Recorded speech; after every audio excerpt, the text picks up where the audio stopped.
is just a way to force myself to read this book. So today we're going to be reading Percy Jackson and the Olympians, The Lightning Thief. And I just called the series. I watched the musical. It was really, really good. My friend keeps talking about this a lot. Or she's not really my fan, but she keeps talking about it a lot. Anyway, so I thought I'd just read it. Okay. I probably won't be doing many voices or any voices at all. So, 1. Accidentally vaporized my pre-algebra teacher. Look, I didn't want to be a half-blood. If you're reading this because you think it might be one, my advice is close this book right now. Believe whatever lie your mom and dad told you about your birth and try to live a normal life. Being a half-blood is dangerous. It's scary. Most of the time, it gets you killed in painful, nasty ways. If you're a normal kid reading this because you think it's fiction, great, read on. I envy you for being able to believe that none of this ever happened. But if you recognize yourself in these pages, if you feel something stirring inside, stop reading immediately. You might be one of us, and you know that.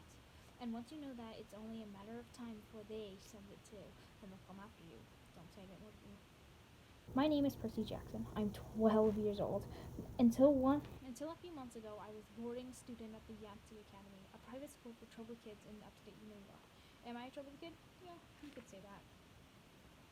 I could start at any point in my short, miserable life to prove it, but things really started going bad. Last May, when our sixth grade class took a field trip to Manhattan. 28 mental case kids and 2 teachers on a yellow school bus heading to Metropolitan Museum of Art to look at ancient Greek and Roman stuff.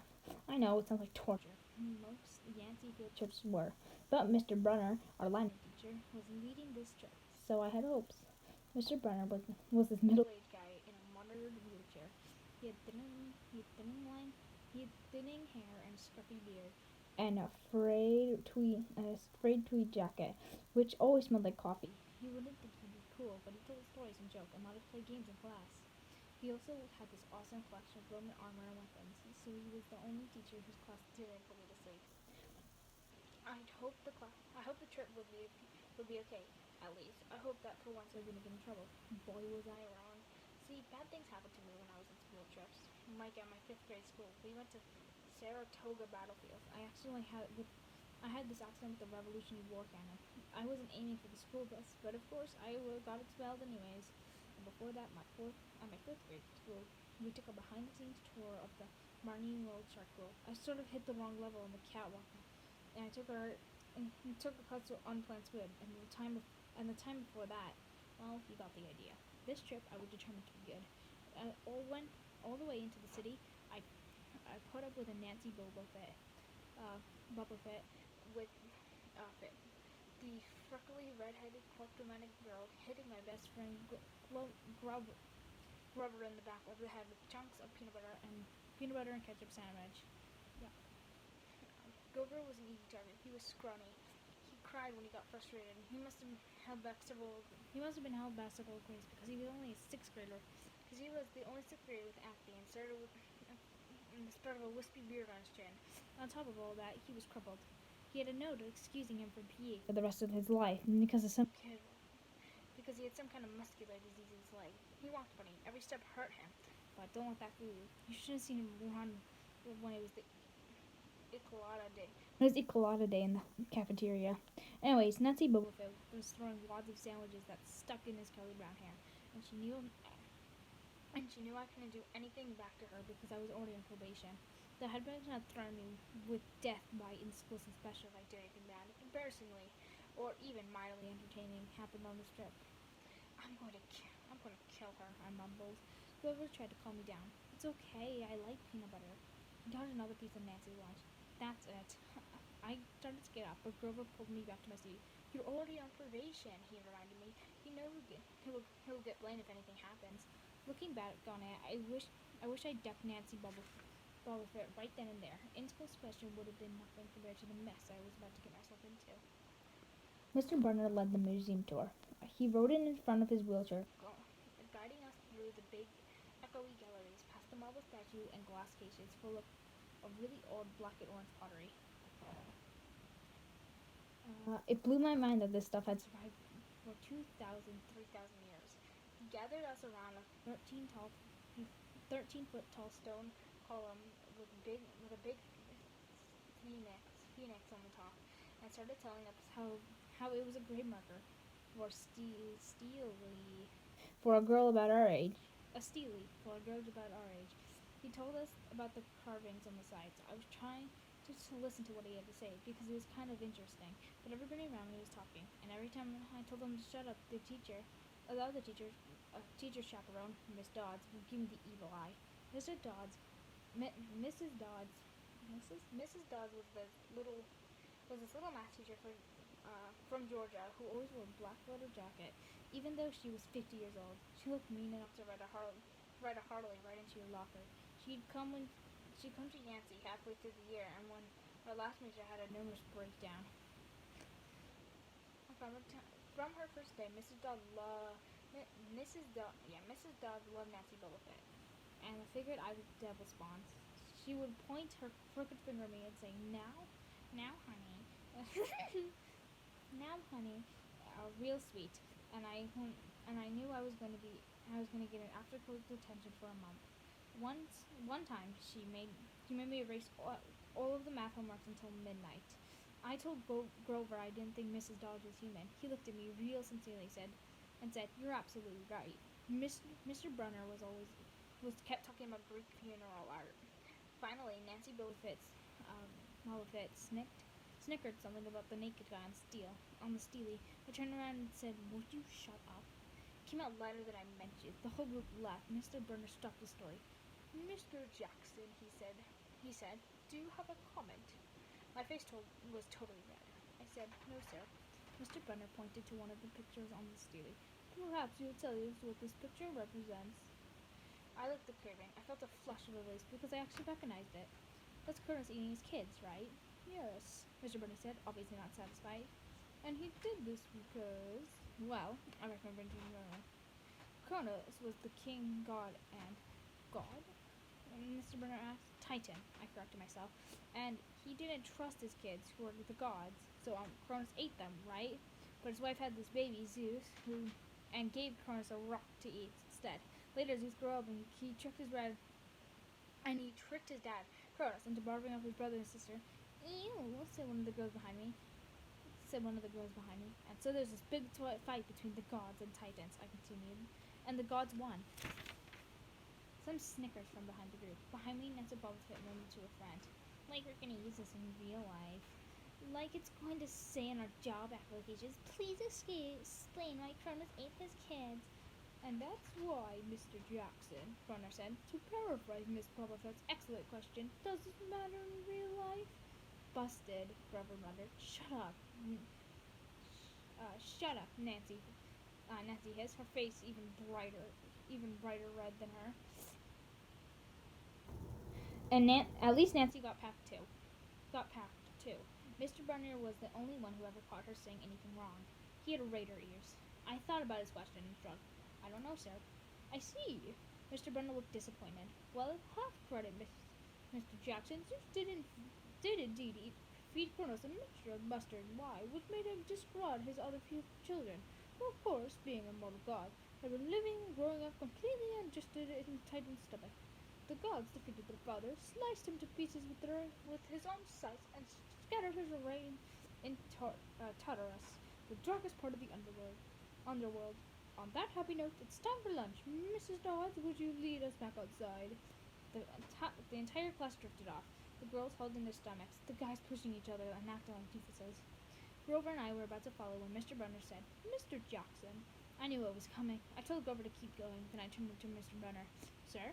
Mr. Brunner had this look that wouldn't let you go. Intense, brown eyes that could have been 1,000 years old and had seen everything. You must learn the answer to my question," Mr. Brunner told me. "About the Titans? About real life, and how your studies apply to it. What you learn from me," he said, "is virtually important. I expect you to cheat at this test. I will only accept the best from you, Percy Jackson." I wanted to get angry. This guy pushed me so hard. I mean, sure, it was kind of cool on tournament days when he dressed in a suit of Roman armor and shouted, "What ho!" and challenged us, sword pointing against the chalk, to run to the board and name every Greek and Roman person who would ever live, and their mother, and what god they worshipped. But Mr. Brunner expected me to be as good as everyone else, despite the fact I have dyslexia and attention deficit disorder. Attention deficit disorder. And I never made anything above a C minus in my life. No, he didn't expect me to be as good. He expected me to be better. I couldn't learn all those names, faces, and much unless spell them correctly. Mom was something about trying harder. While Mr. Brunner took, how many pages is this? Oh, it's not a bunch. Okay. Mr. Brunner took one long sad look at the steel, like he's been at this girl's funeral. He told me to go outside and eat my lunch. Okay. Hopefully the mic can pick up what I'm saying. I haven't tested this out. The class gathered on the front steps of the museum. We were going to watch the foot traffic along Fifth Avenue. Overhead, a huge storm was brewing, with clouds blacker than I've ever seen over the city. I figured maybe it was a global warming or something, because the weather all across New York City has been weird ever since Christmas. We had massive snowstorms, flooding, wind fires from lightning strikes, and I wouldn't have been suspending if it was this hurricane. I wouldn't have been surprised if this was a hurricane rolling in. Nobody seemed to notice. Some of the guys were pelting pigeons with Lunchable crackers. Nancy Bobofet was trying to pickpocket something from a lady's purse, and of course Mrs. Dawes wasn't saying a thing. Grover and I sat on the edge of the fountain, away from the others. We thought that maybe if we did that, everyone wouldn't notice that we were from that school. The school for the loser freaks who didn't make it any elsewhere. Detention? Grover asked. Nah. I said, not from Brunner. I just wish he'd lay off me sometimes. I mean, I'm not a genius. Grover didn't say anything for a while. Then, when I thought he was gonna give me some deep philosophical comment to make me feel better, he said, "Can I have your apple?" I didn't have much of an appetite, so I let him take it. I watched from the stream of the cabs going down Fifth Avenue. I thought about my mom's apartment, only a little ways uptown from where we sat. I hadn't seen her since Christmas. I wanted to so badly jump in a taxi and head home. She'd hug me and be glad to see me, but she'd be disappointed too and send me right back to Yancey. Remind me that I had to try harder, even if it was my sixth school in six years. I was probably going to be kicked out again. I wouldn't be able to stand the sad look she gave me. Mr. Brunner parked his wheelchair at the base of the handicap rack. He ate celery while he read a paperback novel. A red and blouse stuck up from the back of his chair, making a motorized cafe table. I was about to unwrap my sandwich when Nancy Bobofet appeared in front of me with her ugly friends. I guess she'd gotten tired of stealing from the tourists and dumped my happy evening lunch in Grover's lap. Oops, she grinned at me with her crooked teeth. Her freckles were orange, as if someone spray tinted her with liquid Cheezos. I tried to stay cool. The school counselor had told me a million times, count to 10, get control of your temper. But I was so mad that my mind went blank. A wave roared in my ears. I don't remember touching her, but the next thing I knew, Nancy was sitting on her butt in the fountain screaming, "Percy pushed me!" Mrs. Dodds materialized next to us. Some of the kids were whispering, "Did you see the water? It grabbed her." I didn't know what they were talking about. All I knew that I was in trouble again. As soon as Mrs. Dodds was sure poor little Nancy was okay, promising to get her a new shirt at the museum gift shop, etc., etc., Mrs. Dodds turned to me. There was a triumphant fire in her eyes, as if I'd done something she'd been waiting for all semester. "Now, honey." "I know," I grumbled. "A month of erasing workbooks." That wasn't the right thing to say. "Come with me." "Come with me." "Come with me." Mrs. Dodds said. "Wait," Grover yelped. "It was me. I pushed her." I stared at him, stunned. I couldn't believe he was trying to cover me. Mrs. Dodds scared Grover to death. She glared at him so hard that his whiskey chin trembled. "I don't think so, Mr. Underwood," she said. "But you will stay here." Grover looked at me desperately. "That's okay, man," I told him. "Thanks for trying." "Honey," Mrs. Dodds barked at me. "Now." Nancy Bobofet smirked. I gave her my deluxe "I'll kill you later" stare. Then I turned to face Mrs. Dodds, but she wasn't there. She was standing at the museum entrance, way at the top of the steps, gesturing impatiently for me to come on. How'd she get there so fast? I have moments like that a lot, where my brain falls asleep or something. The next thing I know, I've missed something, as the puzzle piece fell out of the universe and left me staring at the blank place behind it. The school counselor told me this was part of the ADHD, and my brain was misinterpreted saying bruh. Same. I wasn't so sure. I went after Mrs. Dodds. Halfway up the steps, I glanced back at Grover. He was looking pale, cutting his eyes between me and Mr. Bunner, like he wanted Mr. Bunner to notice what was going on. But Mr. Bunner was so absorbed in his novel. I looked back up. Mrs. Dodd had disappeared again. She was now inside of the building at the end of the entrance hall. Okay, I thought. She's going to make me buy a new shirt for Nancy at the gift shop. Apparently, that wasn't the plan. I followed her deeper into the museum, and when I finally got up to her, we were back in the Greek and Roman section. Except for us, the gallery was empty. Mrs. Dodd stood there with her arms crossed in front of the big marble frenzy of the Greek gods. She was making this weird noise in her throat, like growling. Even without the noise, I would have been nervous. It's weird being alone with a teacher, especially Mrs. Dodds. Something about the way she looked at the frenzy, and is that the word frenzy? I don't know. Frez? I don't know. I'm gonna keep saying frenzy, as if she wanted to pulverize it. You've been giving me problems, honey, she said. I did the safe thing, and I said, yes, ma'am. She tugged at the cuffs of her leather jacket. Did you really think you'd get away with it? The look in her eyes was beyond mad. It was evil. She's a teacher, I thought nervously. It's not like she's going to hurt me. I said, I'll try harder, ma'am. Thunder shook the building. We're not fools, Percy Jackson, Mrs. Dodd said. It was only a matter of time before we found out. Confess, and before we found you out. Confess. Is that confess? And you will confess, and you'll suffer less pain. I didn't know what she was talking about. All I could think was the teacher must have found something, my illegal stash of candy had been stealing out of my dorm room, or they realized that I got my essay. Or maybe they realized I got my essay on Tom Sawyer from the internet without ever reading the book, and now they're gonna take away my grade. Or worse, they're gonna make me read the book. Well, she demanded. Ma'am, I don't. Your time is up, she hissed. The weirdest thing happened. Her eyes began to glow like barbecue coals. Her fingers stretched, turning to talons. Her jacket melted into large, leathery wings. She wasn't human. She was a swiveled hag with bat wings, and claws and mouth full of yellow fangs as she was about to slice me into ribbons. Then things got stranger. Mr. Bunner, who'd been out in front of the museum a minute before, wheeled his chair into the doorway gallery holding a pen. What ho, Percy! He shouted and tossed the pen in the air. Mrs. Dodd lunged at me. With a yelp, I dodged. The felt talons slashed the air. I dodged and felt the talons slash the air next to my ear.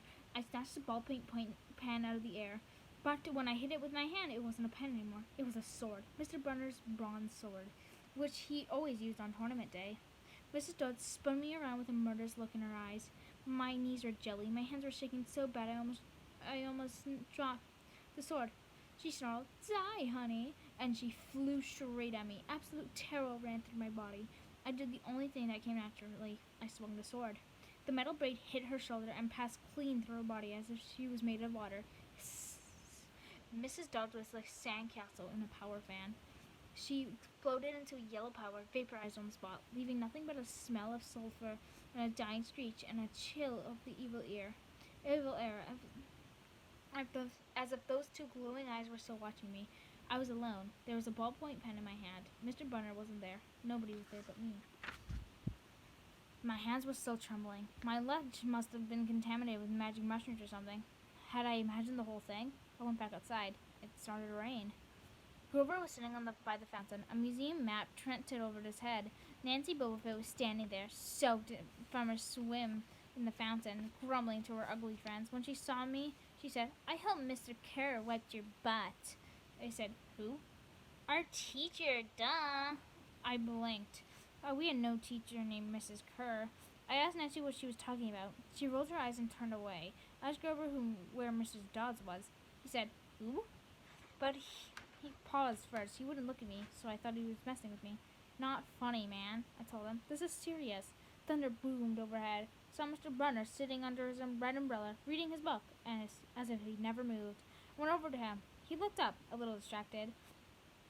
Ah, that would be my pen. Please bring your own writing utensil in the future, Mr. Jackson. I handed Mr. Brunner his pen. I hadn't even realized I was still holding it. Sir, I said, where's Mrs. Dodds? He stared at me blankly. Who? The other chaperone, Mrs. Dodds, the pre-algebra teacher. He frowned and sat forward, looking mildly concerned. Percy, there is no Mrs. Dodds on this trip. As far as I know, there's never been a Mrs. Dodds at Yancey Academy. Are you feeling all right? And that's chapter 1. This book is actually really good so far. I might read another chapter. How many pages? 1, 2, 3, 4, 5, 6, 7, 8, 9, 10, 11, 12, 13. It's like 13 pages for the next one though. Bleh. Anyways, that was just a 20-minute video of me reading chapter 1 of a book. Jesus Christ. Okay. This book has no pictures either, which is really weird for me. But so far, I'm enjoying it. And yeah, hope you guys sat through my terrible voice. And my phone's also overheating. So goodbye.